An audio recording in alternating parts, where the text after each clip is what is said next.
नमस्कार, खबर समय जगत में आपका स्वागत है। मैं हूं आपके साथ जितेंद्र जैन। आइए नजर डालते हैं आज की कुछ ताजा तरीन खबरों पर। भोपाल के शासकीय हमीदिया कला एवं वाणिज्य महाविद्यालय की स्थापना के 75 वर्ष पूरे होने पर अमृत महोत्सव 2023 कार्यक्रम आयोजित किया गया। कार्यक्रम के मुख्य अतिथि के रूप में मुख्यमंत्री शिवराज सिंह चौहान शामिल हुए। मुख्यमंत्री ने अमृत वाटिका में विभिन्न प्रजातियों के 75 पौधे रोपे और अमृत महोत्सव पत्रिका का विमोचन किया। इसके बाद मुख्यमंत्री ने अमृत महोत्सव कार्यक्रम में कंप्यूटर लैब का शुभारंभ करने के साथ ही पुस्तकालय भवन का लोकार्पण भी किया है। इस मौके पर मुख्यमंत्री ने कहा कि आज मेरा मन आनंद और प्रसन्नता से भरा हुआ है। हमारे कई मित्र कार्यक्रम में उपस्थित हैं। मुझे आज एक गाना याद आ रहा है। एक बात मैं गर्व के साथ कहता हूँ कि हमीदिया कॉलेज में एक नहीं बल्कि अनेकों ऐसी हस्तियां पढ़ी हैं जिन्होंने केवल राजनीति ही नहीं बल्कि विभिन्न क्षेत्रों में बेहतर मुकाम पाया है। सचमुच में जिंदगी के सबसे सुखद पल स्कूल और कॉलेज के होते हैं। उस समय के संबंध आत्मीयता और प्रेम के होते हैं। सीएम ने इस मौके पर महत्वपूर्ण घोषणाएं भी की। उन्होंने कहा कि शासकीय हमीदिया महाविद्यालय का अत्याधुनिक विशाल सर्व सुविधा युक्त भवन बनेगा।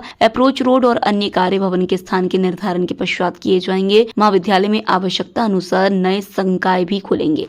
इतनी आत्मीयता के क्षण यहाँ आपस में बांटते हुए माननीय मुख्यमंत्री जी उपस्थित हैं और अब मंच पर पधार रहे हैं। साथ में सभी सम्माननीय विभूतियां मंच पर आसीन होने जा रही है। बहुत बहुत स्वागत माननीय मुख्यमंत्री जी आपका, आपके कॉलेज के अपने मंच पर। मंच से हाथ जोड़ के माननीय मुख्यमंत्री जी का आप सभी को अभिनंदन, स्वागत, शुभकामनाएं। मंच पर आदर के साथ उपस्थित हैं माननीय मुख्यमंत्री जी के साथ कार्यक्रम के सारस्वत अतिथि। अभी कॉलेज के जो पहला बैच था उसके पहले विद्यार्थी देवी चरण जी यहाँ मौजूद है, तो मैं उनका आप सबकी तरफ से स्वागत मैं करूंगा। तालियां रुके नहीं। इस एक घटना में कितने संस्कार शामिल हैं, बच्चे कितना सीखते हैं आज के छात्र। जोरदार तालियां माननीय मुख्यमंत्री जी के इस शिष्टाचार पर और आदरणीय देवीशरण जी के स्वागत में। बहुत बहुत धन्यवाद माननीय मुख्यमंत्री जी। माननीय श्री चेतस जी सुखाड़िया जी के स्वागत के लिए विनम्र आग्रह विभागाध्यक्ष संस्कृत डॉक्टर जयंत त्रिपाठी जी से, और उसके बाद डॉक्टर प्रदीप शर्मा प्रशासनिक अधिकारी तथा श्री पीएन सिंह राजपूत जिला अभियोजन अधिकारी से आग्रह है कि आप माननीय सांसद एवं प्रदेश भाजपा अध्यक्ष श्री वीडी शर्मा जी का स्वागत करने के लिए कृपया मंच पर पधारें।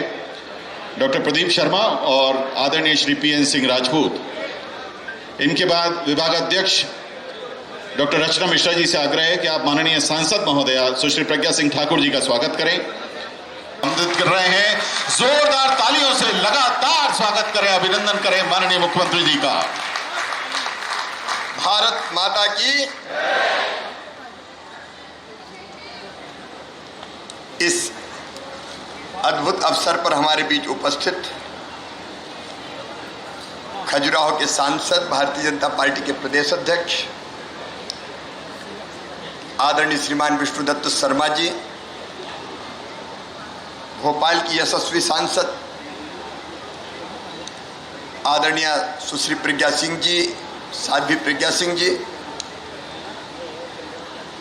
विद्यार्थी परिषद के क्षेत्रीय संगठन मंत्री आदरणीय चेतस जी, हमारे प्रथम बैच के प्रथम छात्र आदरणीय देवी शरण जी,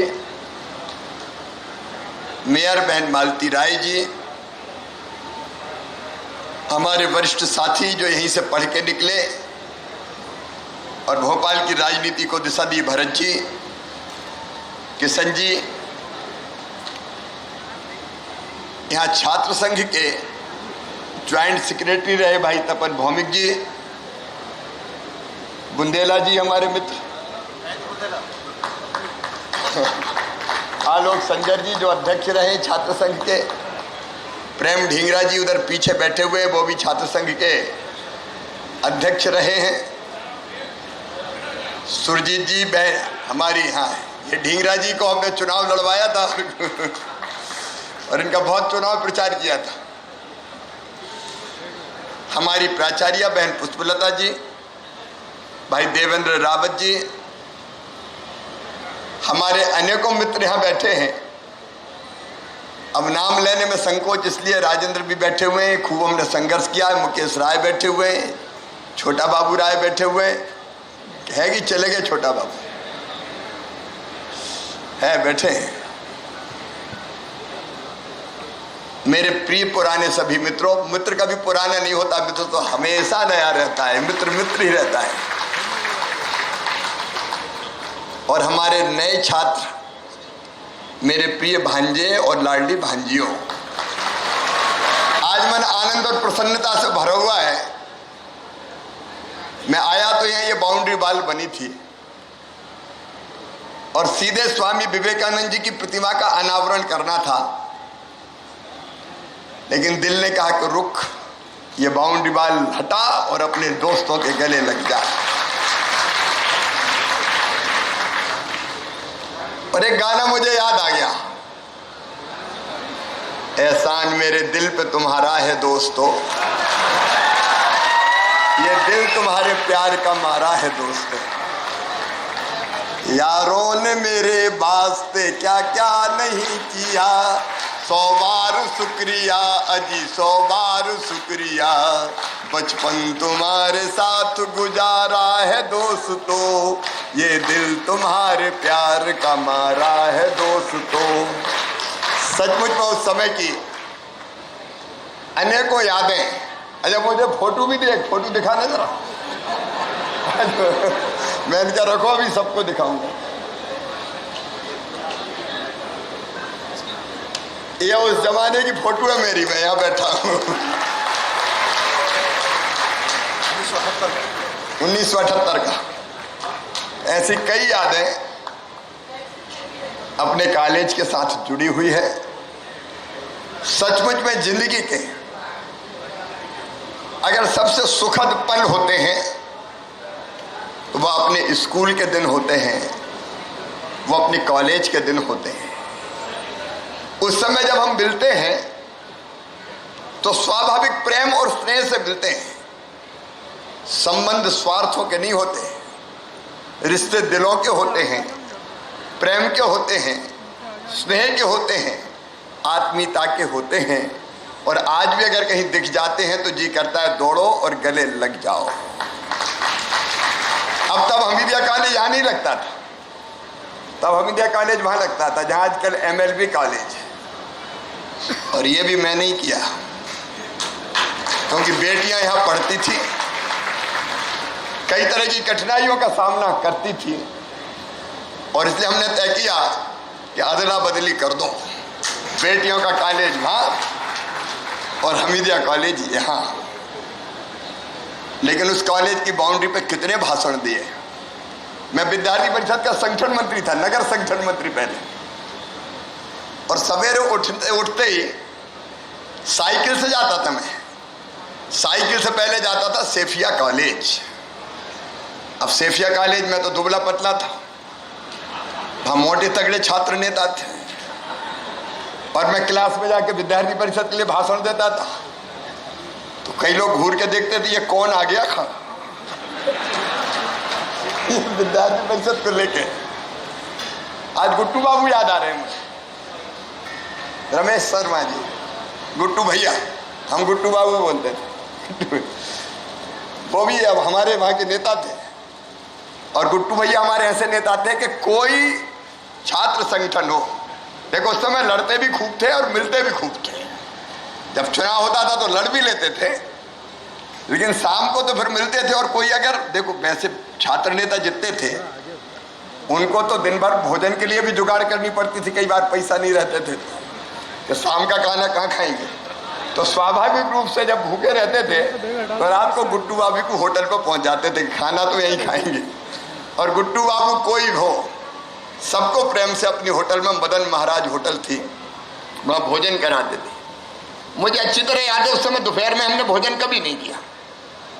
दोपहर में तो हमीदिया कॉलेज के पीछे चाय की गुमटियाँ थी तिरपाल की, तो भाई हम चाय पीते थे और नमकीन खाया करते थे। और हॉस्टल थी 3, तिलक, मालवी और गोखले, 3 हॉस्टल। वहाँ हम हॉस्टल में रहते थे और लीला के यहाँ जाके चाय पीते थे सवेरे सवेरे, बाउंड्री वॉल पे बैठ के विद्यार्थियों की मदद करना।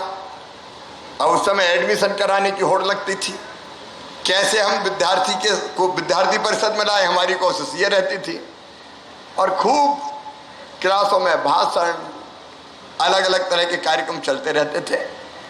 और हमारा अड्डे थे न्यू मार्केट में बैठने के, शाम को 2 थे अपने बुंदेला महेंद्र, एक लिटिल कॉफी हाउस और एक समता जहाँ सुरेंद्र सिंह में बैठते हैं। तो वहाँ मजमा जमता था। वो अद्भुत दिन थे सचमुच में। मैं बात लंबी नहीं करूँगा। एक बात मैं गर्व के साथ कहता हूँ कि हमीदिया कॉलेज से एक नहीं अनेकों हस्तियाँ निकली है। स्वर्गीय डॉक्टर शंकर दयाल शर्मा जी ने राष्ट्रपति के पद को सुशोभित करने का काम किया है। मैं उनको श्रद्धा के सुमन अर्पित करता हूँ। यहाँ मुख्यमंत्री रहे मध्य प्रदेश के स्वर्गीय बाबूलाल गौर जी ने यहाँ अध्ययन किया, तो लक्ष्मीनारायण शर्मा जी और कैलाश सारंग जी जो भोपाल की राजनीति के आधार स्तंभ रहे वो भी यहाँ पे पढ़े। Najma Heptulla ji, ON Srivastava ji, supreme court के जस्टिस फैजानुद्दीन जी, KN प्रधान साहब, हसनात सिद्दीकी जी, गुफरान आजम जी, राघव जी, एक नहीं ऐसी अनेकों हस्तियों ने यहाँ जन्म लिया है। और जैसा मैडम अभी बता रही थी कि केवल राजनीति के क्षेत्र में नहीं, समाज सेवा के क्षेत्र में, शिक्षा के क्षेत्र में, उद्योगों के क्षेत्र में, व्यापार के क्षेत्र में विशिष्ट काम करने वाली कई हस्तियां हमीदिया कॉलेज में पढ़ी है। अपना कॉलेज अपना ही होता है। आज मैं अपने बेटा बेटियों को एक ही संदेश देना चाहूँगा, मेरे प्रिय बेटा बेटियों, क्योंकि मेरे लिए आप सब परिवार हैं, परिवार का अंग। मैं सरकार नहीं चलाता, मैं परिवार चलाता हूँ। और इसलिए समाज के हर वर्ग के लिए और बेटे बेटियों के लिए भी अनेकों योजनाएं ऐसी बनाई जो उनके भविष्य को बेहतर बनाए। आज उनकी चर्चा नहीं करूँगा, लेकिन स्वामी विवेकानंद जी मेरी भी प्रेरणा रहे हैं। मैं बचपन से 3 चीज़ें, एक मैंने गीता जी पढ़ने की कोशिश की। मेरे दादाजी का स्वर्गवास हुआ था, तो हमारे यहाँ ब्राह्मणों कर्मकांड करते हैं, तो हमारे जो श्रद्धेय ब्राह्मण होते हैं, पंडित जो कर्मकांड कराते हैं, उनको कई तरह की चीज़ें उस समय दान करने की परंपरा थी, तो उसमें गीता जी की प्रति भी होती थी। बचपन में गीता जी मेरे हाथ लगे, तो मैंने गीता जी पढ़ने की कोशिश की। पहले समझ में नहीं आया, फिर थोड़ा थोड़ा समझ में आया, तो धीरे धीरे गीता जी दिमाग में बैठती रही। और एक बात पक्की हो गई कि मानव जीवन बड़ी मुश्किल से मिला है, इसको व्यर्थ नहीं गंवाना, सफल और सार्थक बनाना है। कुछ ऐसा करना है जो केवल अपने लिए नहीं, औरों के लिए भी उपयोगी हो, देश और समाज के लिए भी उपयोगी हो। अपने लिए जिए तो क्या जिए, जीता वो है जो औरों के लिए जीता है, देश और समाज के लिए जीता है। एक स्वामी विवेकानंद जी की पुस्तक है, वो पढ़ के हृदय उत्साह से भर जाता है। अब कुछ शब्द मैं बार बार दोहराता हूँ, पर आपको भी कहता हूँ, स्वामी विवेकानंद जी की ये पंक्तियाँ आप भी याद रखना। मुझे भी ध्यान रहती है, इसलिए बेहतर काम करने की कोशिश करता हूँ। स्वामी जी ने कहा हमसे, सबसे, नौजवानों से, कि तुम केवल 3.5 हाथ के हाड़ मांस के पुतले नहीं हो, तुम अमृत के पुत्र हो, ईश्वर के अंश हो, अनंत शक्तियों के भंडार हो, अमर आनंद के भागी हो। दुनिया में कोई काम ऐसा नहीं कि जो तुम ना कर सको, तुम सब कुछ कर सकते हो। जो ठान लेता है वो करके छोड़ता है। और आज मैं और कोई का नहीं, आज प्रासंगिक होगा कि मैं मेरा ही उदाहरण आपको दूं। मैं भी एक छोटे से परिवार में पैदा हुआ, लेकिन मन में लगन थी, करने की जिद थी, जुनून थी, जज्बा था। तो मैं नहीं कहता कि बहुत कुछ कर लिया, लेकिन बेहतर कर पाए। तुम में से हर एक कर सकते हो, इसलिए मैं ये कह रहा हूँ, तुम में से हर एक बड़ा बन सकते हो, तुम में से हर एक महान बन सकते हो। अब ये तुम्हारे ऊपर है कि तुम क्या सोचते हो, कि तुम क्या सोचते हो, ये तुम्हारे ऊपर है। एक साधारण जीवन हमें जीना है क्या, तो अब हम बिल्कुल मौज मस्ती करते हुए रोते गाते हंसते अपनी जिंदगी गुजार दें, या फिर हम ये सोचें कि हमको एक महान जीवन जीना है। तुम में से हर एक महान बन सकता है, अनंत संभावनाएं सब में है। तो मैं अपने जूनियर्स को, आज मैं जूनियर कहूँगा क्योंकि हम यहाँ के सीनियर हैं और उनको मैं ये कहना चाहूँगा कि तुम ठानो कि तुम्हें जिंदगी में कुछ करना है। जो सोचोगे और करोगे, जैसा सोचोगे और करोगे वैसा बन जाओगे। और एक आचार्य श्री राम जी शर्मा की मैंने अखंड ज्योति पढ़ी, बार बार पढ़ी, जब अखंड ज्योति गायत्री परिवार की, और बाद में मैं संपर्क में आया विद्यार्थी परिषद के सीधे। जब मैं पढ़ता था मॉडल स्कूल टीटी नगर में, तभी वहाँ छात्र संघ का मैं अध्यक्ष था, तो विद्यार्थी परिषद ने मेरे जीवन की दिशा बदल दी। तो हम सब कुछ ना कुछ करने का, बड़ा करने का, बेहतर करने का सोचें। मैं यही अपील करता हूँ। चेतस जी ने शिक्षा पे बातें कही है, आज समय मुझे इजाजत नहीं दे रहा कि मैं लंबी बात करूं। हम लोगों की एक बैठक अत्यंत आवश्यक है जिसमें बीडी शर्मा जी और मुझे भी निकलना है। लेकिन जब अपने कॉलेज में आए तो एक तो मैं मैडम से ये कहूँगा कि औपचारिक कार्यक्रम तो हो गया आज, लेकिन हमें अनौपचारिक कार्यक्रम एक करना है। क्योंकि ये तो भाषणों का कार्यक्रम हो गया, और अनौपचारिक कार्यक्रम ऐसा होगा जिसमें सारे पूर्व छात्र इकट्ठे हों, नाचें, गाएं, संस्मरण सुनाएं, गीत हो, संगीत हो। भाई सब तैयार हो कि नहीं? अरे सब तैयार हो? उसमें ये मत सोचो कि पुराने को बुलाएंगे, नए को भी बुलाएंगे। तो एक कार्यक्रम होगा अनौपचारिक। अब ये लंच के बाद तो वो आप रखो, लेकिन एक कार्यक्रम अनौपचारिक या तो सीएम हाउस में रखे या लाल परेड ग्राउंड में। सब तैयार हैं? तब असली संस्मरण सुनेंगे, कोई गाएगा। लेकिन एक कार्यक्रम अनौपचारिक या तो सीएम हाउस में रखे या लाल परेड ग्राउंड में। सब तैयार हैं? तब असली संस्मरण सुनेंगे, कोई गाएगा, कोई सुनाएगा, कोई बजाएगा, आनंद और मस्ती भी उसमें होगी। अब पूर्व छात्र मिले तो इतने गंभीर बैठे हैं, सब सीरियस जैसे पीएचडी कर रहे हो अभी बैठे बैठे। अब ऐसे कार्यक्रम में थोड़ी मजा आएगा, मजा आएगा थोड़ा मस्ती के कार्यक्रम में। तो एक कार्यक्रम हम वैसा भी करेंगे और सितंबर में करेंगे, डेट तय कर देंगे। और शाम के समय भी करें तो चलेगा ना? शाम के समय चलेगा ना? खाएंगे, पिएंगे, पिएंगे मतलब मैं गलत नहीं कह रहा क्योंकि मैं तो जिंदगी भर नशा मुक्ति अभियान चलाता रहा हूं। लेकिन थोड़ा आनंद, उल्लास और मस्ती का वातावरण रहेगा, पुरानी यादें ताजा करेंगे। अभी केवल इतना ही कि हम अपने महाविद्यालय हमारा गौरव है, और इसलिए हमसे कोई काम ऐसा नहीं होगा जिसके कारण हमारे महाविद्यालय को नीचा देखना पड़े, महाविद्यालय परिवार को नीचा देखना पड़े। हम अपने देश के लिए, समाज के लिए, औरों के लिए भी बेहतर काम करेंगे। आज मैडम ने अनेकों अपेक्षाएं हमारे कॉलेज की यहाँ पे मेरे सामने रखी है। एक तो यहाँ पे उन्होंने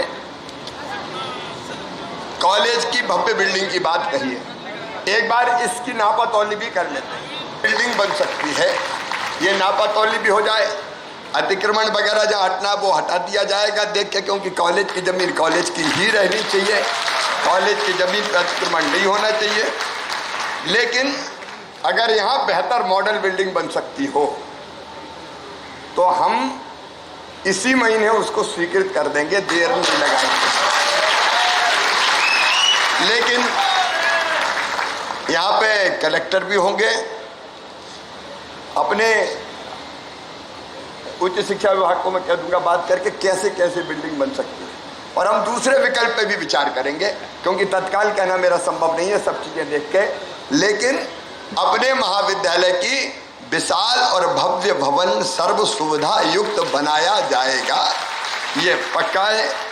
अब इसके साथ साथ जब हम बनाएंगे तो खेल परिसर से लेके आपने जो बाकी चीजें कही है उनका भी हम लोग ध्यान रखेंगे। मैं आज ये कह रहा हूँ कि एक बार ये तय हो जाए कि यहाँ बिल्डिंग कैसे बननी है, यहाँ नए संकाय का सवाल हो, यहाँ अत्याधुनिक सुविधाएं देने का सवाल हो, और बाकी जितनी चीज़ें आपने मांग पत्र में दी है। अभी अप्रोच रोड का मैं इसलिए नहीं कह रहा कि एक बार देख लें, यहीं बनना है तो फिर यहाँ से हम कैसे कहाँ अप्रोच रोड निकालें उसकी व्यवस्था करेंगे। संकाय आप तय कर लो कि इसको वाणिज्य और कला महाविद्यालय रहने देना है या इसमें विज्ञान को भी जोड़ना है। हम तय कर लें आपस में, अगर आप चाहेंगे तो विज्ञान संकाय भी जोड़ दिया जाएगा। अत्याधुनिक जो विषय और है जो आज की दृष्टि से प्रासंगिक है उनको भी हम जोड़ने का इस पे काम करेंगे। तो जितनी चीज़ें आपने बताई महाविद्यालय को आगे बढ़ाने के लिए निश्चित तौर पर उनको हम संपन्न करने का काम करेंगे। और मुझे लगता है वो तय हो जाने के बाद बिल्डिंग, भवन, बाकी सब चीज़ें, फिर बाकी चीज़ हम करेंगे। आज तो मैं ये कलेक्टर को जवाबदारी सौंप रहा हूँ विदिन ए वीक, ये सारी चीज़ हमको करना है। उनको भी बता देंगे, शिक्षा को एजेंसी कौन रहेगी उसको भी बता देंगे। तो इसकी नापतौली करके यहाँ जो बन सकता है हम उसको ढंग से देख लेंगे। परिसर सुरक्षित रहे, इसमें भी हम कोई कसर नहीं छोड़ेंगे। एक बार मैं फिर अपने पुराने सभी मित्रों को, अभी तो जी भरा नहीं है, मुझको चलना, थोड़ा बजाओ तो यार।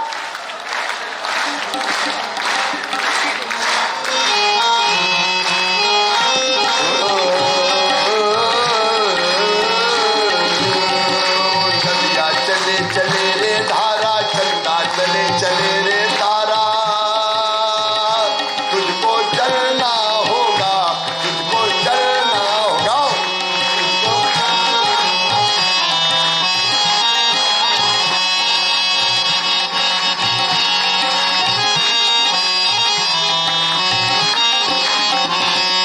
अरे जीवन कहीं भी ठहरता नहीं है, जीवन आंधी से तूफान से डरता नहीं है।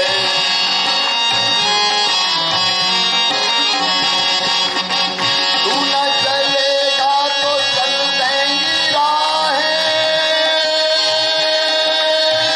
तू न चलेगा तो चल देंगी राहें, मंजिल को तरसेंगी तेरी निगाहें। तुझको चलना होगा, तुझको चलना होगा, तुझको चलना होगा, तुझको चलना होगा। चलते रहो, उस दिन गाऊंगा फिर मैं। और अतिथि विद्वान बहनें और भाइयां बैठे हैं, जल्दी तो मैं भी बुलाने वाला हूँ। बहुत बहुत धन्यवाद। बहुत बहुत धन्यवाद माननीय मुख्यमंत्री जी। खबर समय जगत के लिए संवाददाता आदित्य सराठे की report. For latest news, subscribe to our channel and press the bell icon.